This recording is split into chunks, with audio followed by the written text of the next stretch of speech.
Hello, I'm Sarah Lorcan and I'm joined by broadcaster, singer-songwriter and former international cricketer Mark Butcher.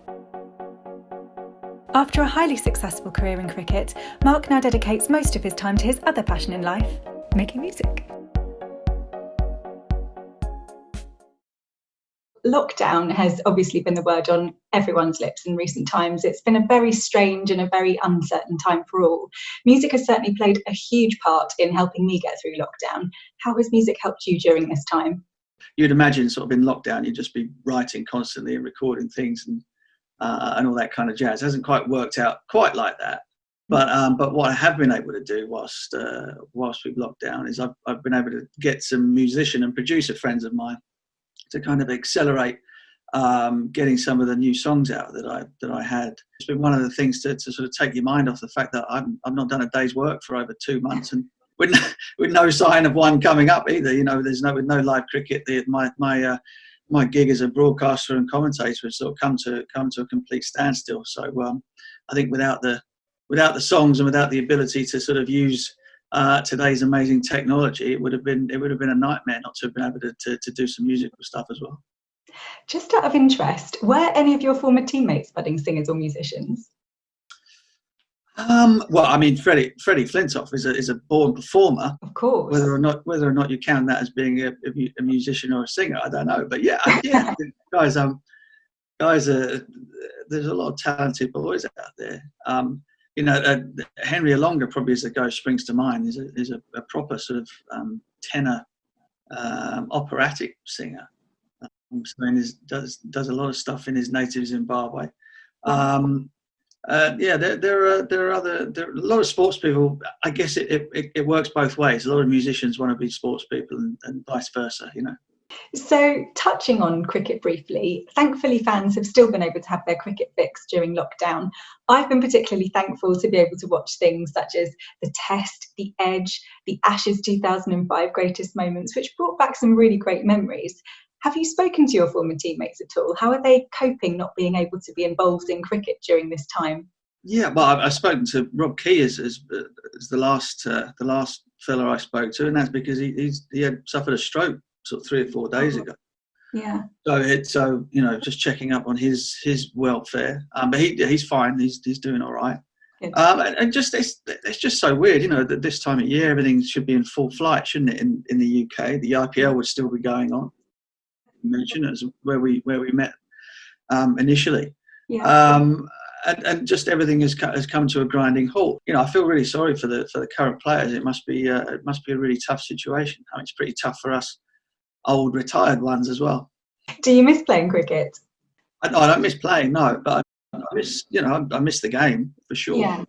I think nostalgia is a pretty powerful thing, whether it be in music or in sport for that matter. So it's been great to see so many reruns of old Euro 96s, or as you mentioned, the Ashes in 2005. Yeah. Looking through archive footage of the old great players and that sort of stuff. And those things always, even in normal times, sort of spark off great conversations, don't they, between sporting fans? Who was the best player of whatever era or whatever it might be. Well, retirement has allowed you more time to focus and put even more of your energy into your music. It must have been quite hard to find a balance between your two passions when you were playing without feeling like you were neglecting the day job. Did you used to take your guitar on tour with you, entertain the troops? Mainly for the purposes of writing and staying sort of, I say sharp was probably not the right word, but just, the fingers kind of tend to go a bit soft if you don't play for 5 or 6 days. So the idea of going away on tour for a couple of months and not taking the guitar with me would just seem like a mad thing to do. So I'd always take one along. And I'd still do now when I'm broadcasting. I spent a bit of time over 2 months over in South Africa at the beginning of the year. So I took a guitar along with me then and set golf clubs. Always. We almost did some work in between as well.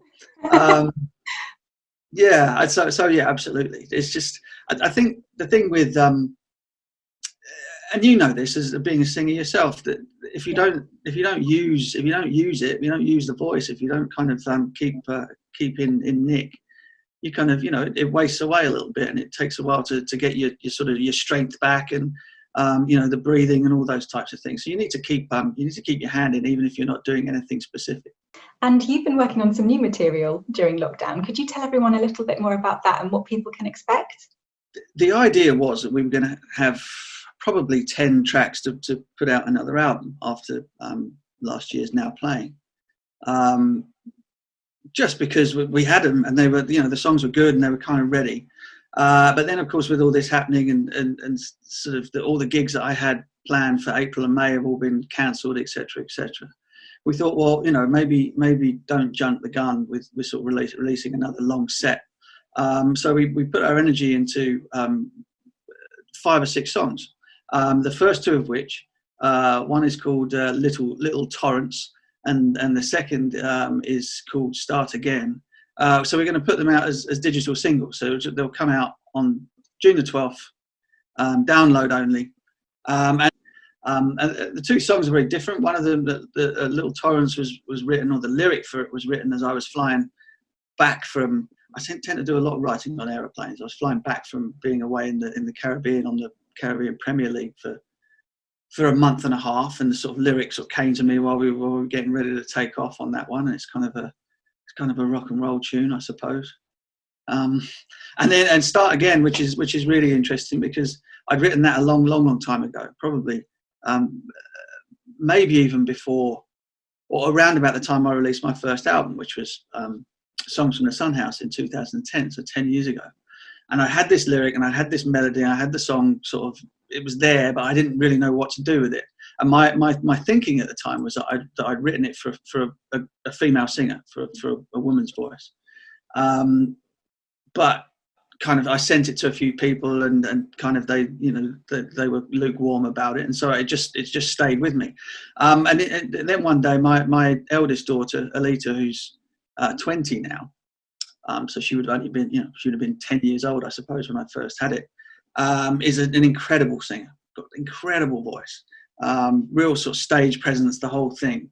And she came to the house one day, and I was playing about with the computer and playing about with the track, and I said, "How do you fancy singing this?" So I just sort of handed her the lyric, and she had 2 goes at it, and I thought, wow, that's incredible, sort of like second take.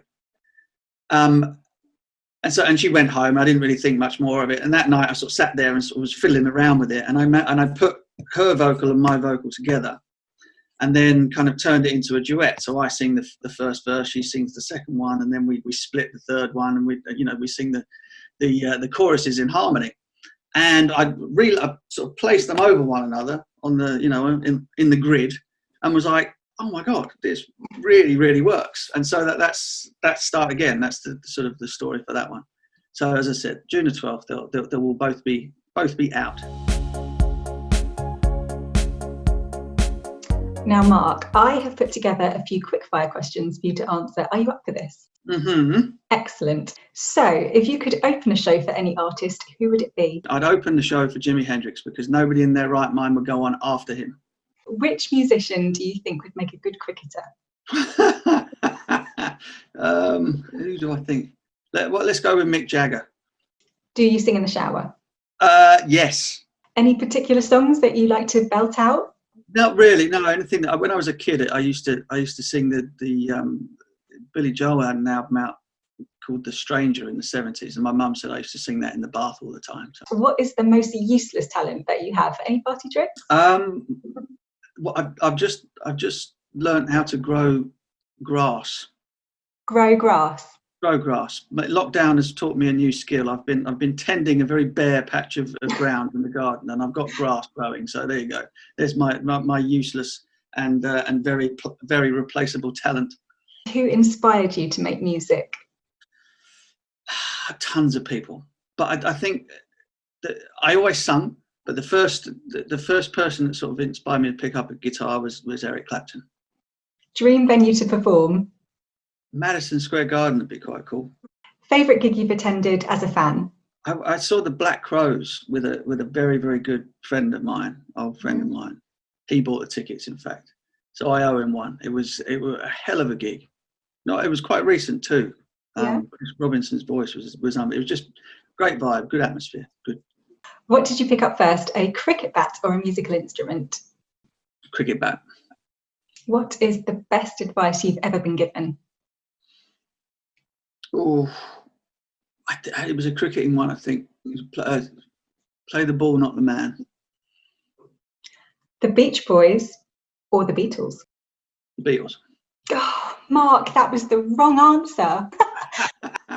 Fair enough. Fair enough. You can't win them all. You can't. This is true.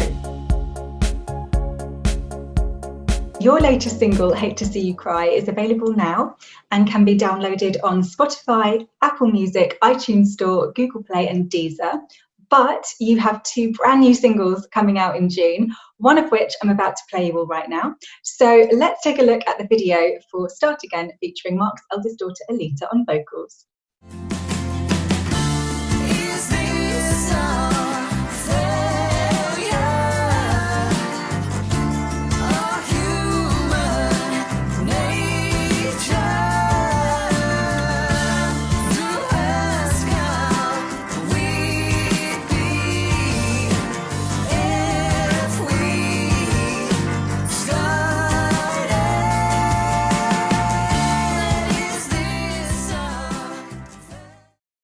Well, that's it from us. Mark, thank you so much. No worries. No, my pleasure.